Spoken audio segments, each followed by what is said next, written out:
Assalamualaikum warahmatullahi wabarakatuh. Halo teman-teman, jumpa lagi dengan channel YouTube Vina Sweet. Bagi teman-teman yang ingin berbagi pengalaman tentang kisah keajaiban sholawat, silakan teman-teman kirim testimoninya ke nomor WA yang sudah tertera ini ya teman-teman. Nah, di sini saya akan bacakan testimoni lagi dari salah seorang teman kita pengamal sholawat yang memiliki hutang 300 juta lunas tanpa berhutang lagi ya.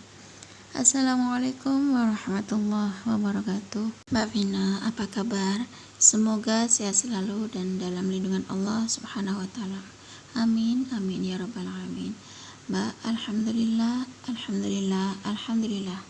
Puji syukur saya panjatkan kehadirat Allah subhanahu wa ta'ala atas segala nikmatnya.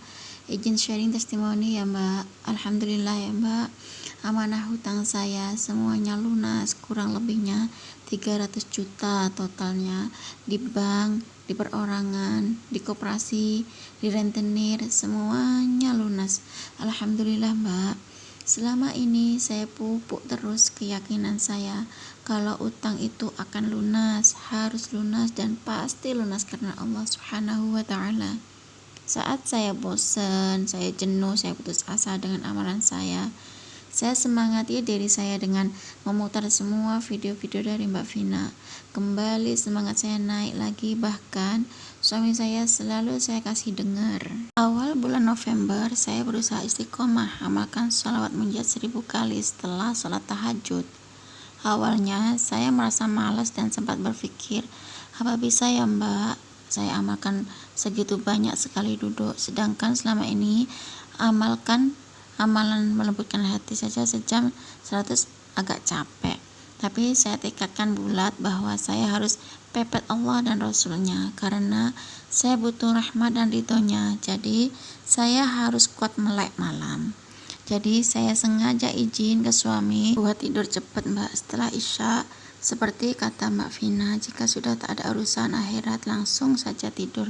Dan alhamdulillah suami memahami dan mengizinkan niatan saya yang mau bangun tahajud awal. Jadi jam 12-an saya sudah bangun sholat taubat, sholat hajat dan sholat tahajud.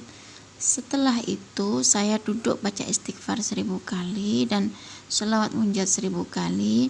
Saya baca agak cepat Mbak karena supaya masuk adzan subuh sudah selesai. Alhamdulillah saya jalani sebulan enteng Mbak. Puncaknya tanggal 25 kemarin Mbak, ketika amalan saya tersebut hampir sebulan saya amalkan. Saya dipanggil bapak ibu ke rumah, diinfo kalau warisan almarhum kakek sudah cair dan dibagi. Dan rencananya kami bersaudara akan dibagi dan masing-masing saya dan abang mendapatkan bagian 200 juta. Kalau dilihat enak sekali cerita saya, sebetulnya nggak enak-enak banget saat kami jalani. Dan Mbak kalau boleh tahu cerita saya dari awal ya, melalui drama pertengkaran antara ibu saya dan paman saya, sampai-sampai ibu saya harus konsultasi ke kiai dan pengacara segala, pokoknya kami menanti warisan ini ada kurang lebih 3 tahun dan baru cair.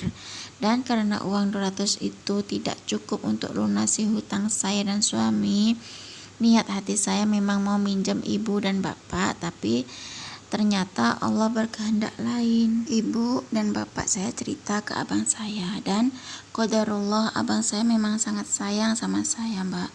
Justru mau merelakan bagiannya yang 100 juta itu buat saya. Karena memang abang saya ini alhamdulillah orangnya tuh mapan Mbak. Tetapi karena bapak dan ibu tidak enak dengan istri dari abang saya atau ipar saya kalau suaminya hanya nerima 100 juta. Jadinya ibu dan bapak saya bantu 50 juta lagi untuk saya, dan abang saya bantu saya 50 juta. Alhamdulillah jadilah saya nerima uang hari itu 300 juta untuk menutup seluruh hutang-hutang saya. Saya seketika itu nangis senangis-nangisnya, sujud syukur di hadapan orang tua dan abang saya ya Mbak. Abang saya sampai kasihan lihat saya begitu Mbak. Pas pulang anak saya yang kecil dikasih uang sama abang saya 5 juta, katanya buat jajan dedek. Langsung spontan saya peluk abang saya Mbak. Seumur hidup kami menjadi adik kakak, gak pernah kami pelukan Mbak. Abang saya sampai nangis waktu itu. Orang tua saya pun demikian Mbak. Itulah cerita hidup saya awal mula kenapa bisa terjerat hutang, juga sudah tahu berapa lamanya saya diuji ini Mbak.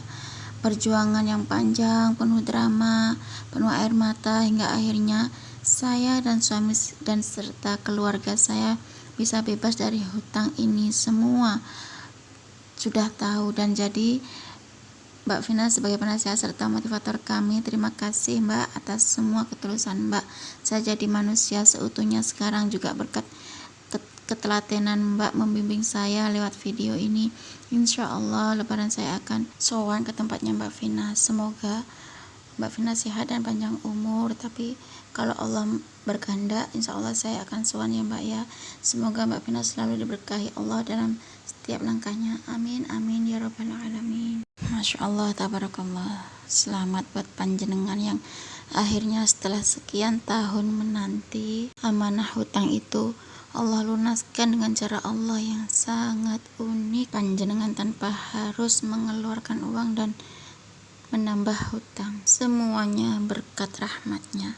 Tidak ada yang tidak mungkin jika Allah sudah berkehendak ya teman-teman. Yakinkan, tanamkan dalam hati bahwa Allah pasti akan menolong kita. Ucapkan kalimat-kalimat baik ya teman-teman, karena kalimat-kalimat baik itu jadi doa.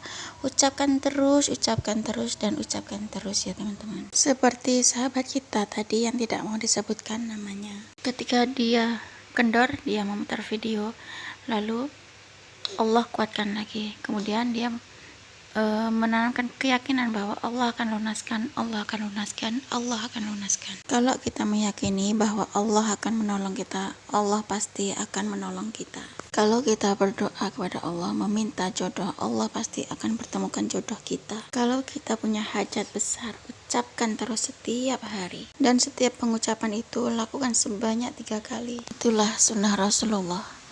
Ketika Rasulullah berdoa kepada Rabbnya, beliau mengulang kata-katanya sebanyak 3 kali. Jadi insya Allah kalau teman-teman tanamkan kuat dalam keyakinan hati teman-teman, itulah yang akan teman-teman dapatkan. Seperti sahabat kita tadi yang lagi testimoni perjalanan kehidupan beliau, susah senangnya bagaimana kita sudah mendengarnya ya. Di awal-awal cerita beliau sangat sedih ya, sampai-sampai Allah menolongnya. Kalau teman-teman ingin dawamkan amalan seperti itu, silahkan kalau mampu. Tapi kalau memang belum mampu, silahkan teman-teman amalkan 100 kali dulu. Nanti lama-kelamaan kita bisa dawamkan sebanyak 1000 kali ya teman-teman. Mengamalkannya itu setelah sholat tahajud itu sangat bagus sekali ya teman-teman. Kalau teman-teman ingin mengamalkan atau belajar mengamalkan sholawat munjiat, awali dari yang enteng dulu ya teman-teman. Diawali dari 3 kali dulu. Nanti kalau sudah mampu 3 kali, baru 11 kali setiap selesai sholat fardu.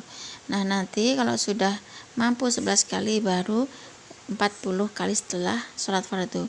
Kalau sudah mampu 40 kali setelah sholat fardu, nanti baca 100 kali setiap sholat fardu. Kalau teman-teman sudah mampu baca sholat munjiat 100 kali setelah sholat fardu, silakan teman-teman baca sholawat munjiat sebanyak 1000 kali sekali duduk di saat setelah sholat tahajud ya teman-teman. Nah cukup segini aja ya teman-teman yang bisa saya sharing. Semoga bermanfaat dan menginspirasi ya. Wassalamualaikum warahmatullahi wabarakatuh.